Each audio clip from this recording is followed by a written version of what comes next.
एक गांव के किनारे एक तालाब हुआ करता था। वो तालाब गांव से कुछ दूरी पर ही था। वो तालाब में कई सालों पहले एक औरत डूब के मर गई थी। उस औरत के मरने के बाद से उस तालाब में कोई भी डर से नहीं नहाने जाता था। गांव के लोग उस तालाब की ओर जाने से बहुत डरते थे, क्योंकि गांव के कुछ बुजुर्ग का कहना था कि उस तालाब में उस औरत की आत्मा अभी भी भटकती रहती है। और उस आत्मा को गांव के कई लोगों ने देखा भी था। एक दिन रामू नाम का व्यक्ति अपने गाय बछड़े लेकर जंगल की ओर चराने के लिए जाते हैं। और वो जंगल पहुंचकर अपने गाय बछड़े चराने लगते हैं। कुछ समय बाद रामू अपने गाय बछड़े को छोड़कर जंगल में कुछ सूखी लकड़ियां इकट्ठा करने लगते हैं।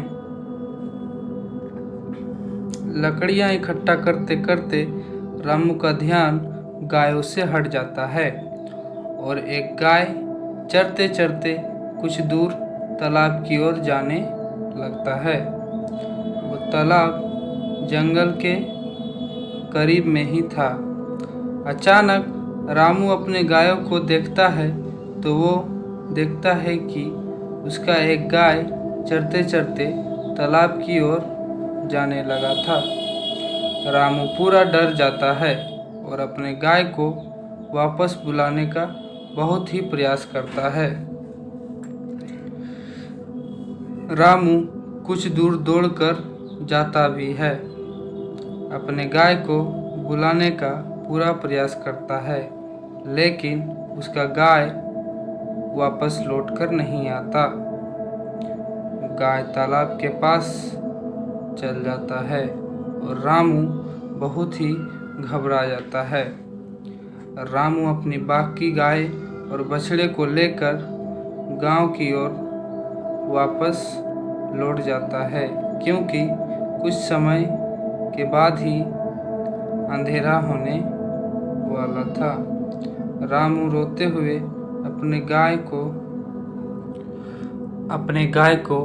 बहुत ही मिस करता है और वो गांव जाने के बाद उस बीती बात को गांव में सभी लोगों में चर्चा करने लगते हैं। और इसी के साथ ये कहानी का पहला पार्ट समाप्त होता है।